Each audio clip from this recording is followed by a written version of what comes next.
Hello, bachcho. Let's read the question. The question says two cells having the same EMF are connected in series through an external resistance R. Cells have internal resistances R1 and R2 respectively.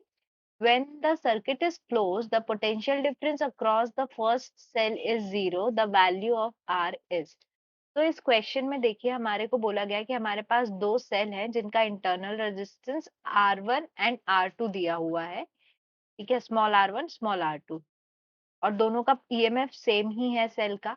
ये एक external resistance capital R से हमारे connected है। तो हमें ये बताना है कि जब हमने ये सर्किट को क्लोज किया तो अगर potential difference across first cell यानी पहला सेल अगर हमारा ये है, इसके अक्रॉस जो पोटेंशियल डिफरेंस है इसको हम VD1 ले लेते हैं, तो हमारे रेजिस्टेंस की वैल्यू क्या होगी। तो इस क्वेश्चन में जो की कॉन्सेप्ट हम यूज करेंगे वो ये है,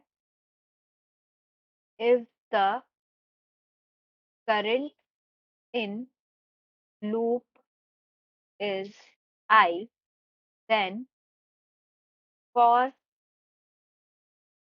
potential difference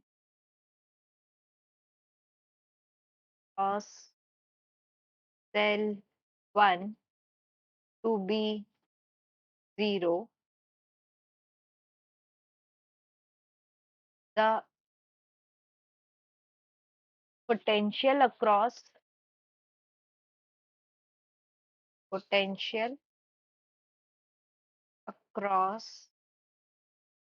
small r1 should be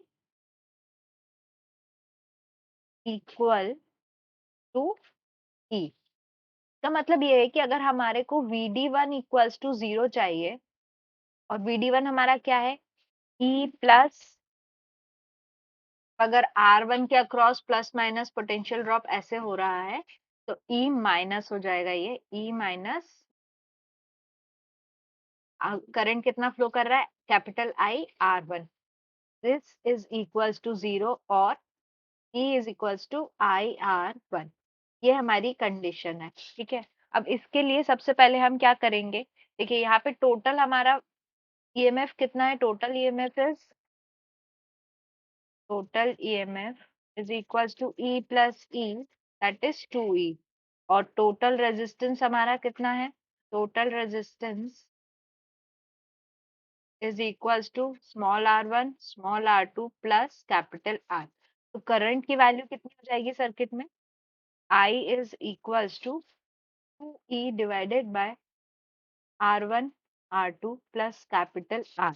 ठीक है, अब हमें क्वेश्चन में हमने कंडीशन क्या है कि for VD1 to 0 E minus capital I R1 is equals to 0, that is E is equals to I R1। ठीक है, तो अब हम यहाँ से क्या कर सकते हैं, इसमें I की वैल्यू पुट कर देंगे तो we will get E is equals to 2E divided by small r1 small r2 capital R multiplied with R1। ठीक है, अब यहाँ से हमारे को E and E get cancel, E और E हमारा कैंसिल हो गया और यहाँ से अगर हम इसको उधर साइड लेके जाए तो हमारी इक्वेशन बन जाएगी R1 plus R2 plus capital R is equals to 2R1 और R is equals to 2R1 minus R1 minus R2 और स्मॉल R1 माइनस R2। यहाँ से हमको R की वैल्यू क्या मिल गई, R capital R is equals to R1 minus R2। ये हो गया हमारा फाइनल आंसर। तो अगर ऑप्शन देखें तो option A is correct, answer is option A. I hope you understood the question well, best of luck.